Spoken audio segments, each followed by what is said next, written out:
Почитувани, владата на СДСМ продолжува со компрометирање на невладините организации во својата коруптивна мрежа.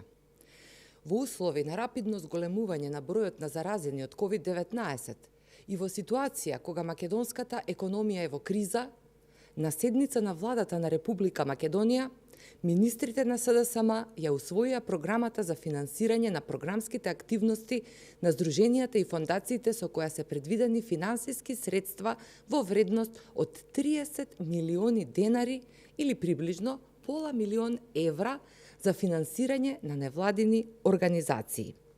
Факт е дека неспособната влада на Социјалдемократскиот сојуз и крајно политизираната Комисија за заразни болести не успеа да се справат со пандемијата, па сега ќе ги вклучуваат невладините организации наводно во справување со кризата, а на сите ни е многу добро јасно која е целта и каде ќе завршат овие пари.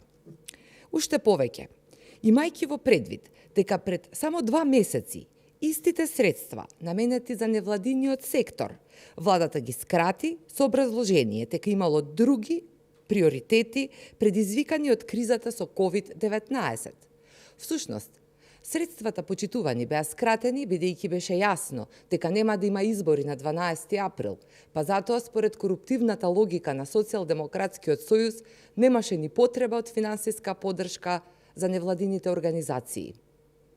Навистина е жално што Зоран Заев и Социјалдемократскиот сојуз под ваквата помош не подразбираат ништо друго, туку само обид за класичен подкуп на граѓански субјекти кои Социјалдемократскиот сојуз со години ги злоупотребува во своите предизборни манипулации. За таа цел, самиот повик е со скратен рок и со намалени критериуми за користење на буџетските средства.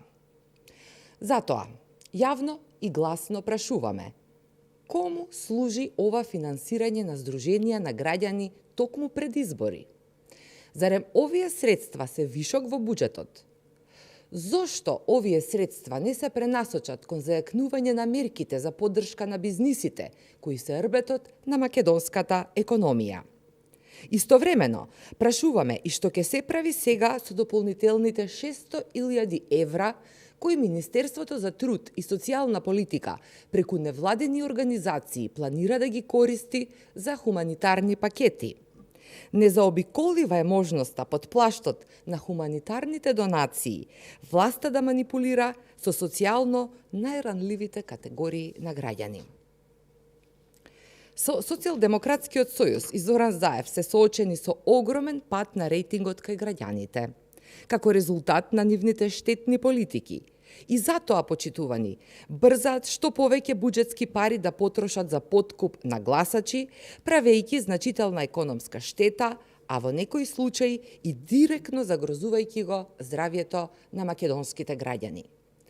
Ваквото доделување на средства на невладините организации само представува уште еден очаен обид на Социјалдемократскиот сојуз да изврши притисок врз граѓанските активисти да земат учество во нивната предизборна кампања, која трае со месеци и е врв на една неодговорна и криминална политика која воопшто не води грижа за навистина или вистинските интереси на македонските граѓани. Одлуката на владата за доделување на овие средства на здруженија на граѓани ја сметаме како обичен обид за подкуп на група на невладини во предизборието. Веројатно, фактурата за несебичната поддршка на владата на СДСМ во изминатите 3 години од страна на група на владини, невладини е пристигната, па дојде времето СДСМ да се одолжат на, како што вели Зоран Заев, неговите невладини организации. Овој обид за масовен подкуп на невладините организации е уште една форма на криминална уцена со која директно се загрозува кредибилитетот и интегритетот на невладиниот сектор. Воедно, ја повикуваме Државната комисија за спречување на корупција да ја испита целокупната ситуација и да отвори соодветна постапка.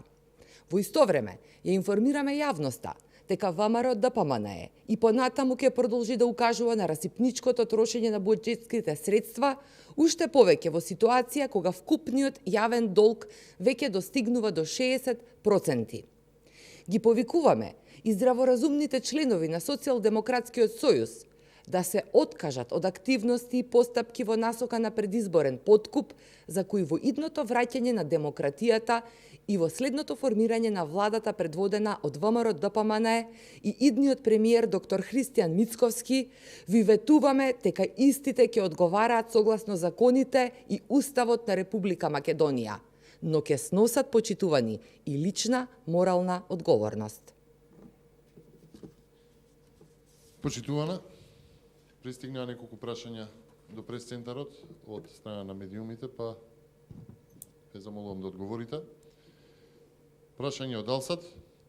Дали може да се заклучи дека нема да има консензус помеѓу политичките партии за изборите на 5 јули и дали би учествувале на друга средба кај председателот Пендаровски за оваа тема во текот на оваа недела? Ви благодарам на прашањето. За сега нема иницијатива за средба кај Пендаровски во однос на прашањето за изборите. Тоа што сега е важно и загрижувачки е она што власта на СДСМ нема разумност и покрај високите секојдневни бројки на ново заразени и починати. Евидентно е дека СДСМ нема контрола, нема систем за застанување на патот на оваа пандемија. И тоа е повеќе од очигледно и тоа е на голема жал за сите нас. Во однос на идната средба, доколку има иницијатива, сметам дека ние благовремено ќе ја разгледаме и ќе се произнесеме во однос на тоа прашање. Ви благодарам. Следува уште едно прашање од Канал 5. Дали ако идејата на Ахмети за премиер Албанец остане и до изборите, ВМРО ДПМН би одбило коалиција со ДУИ? Видете, ние веќе одговоривме на ова прашање.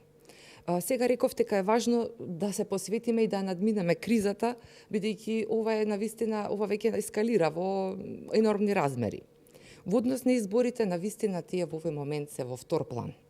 Нашиот став е јасен, народот на избори избира политичка опција и премиер.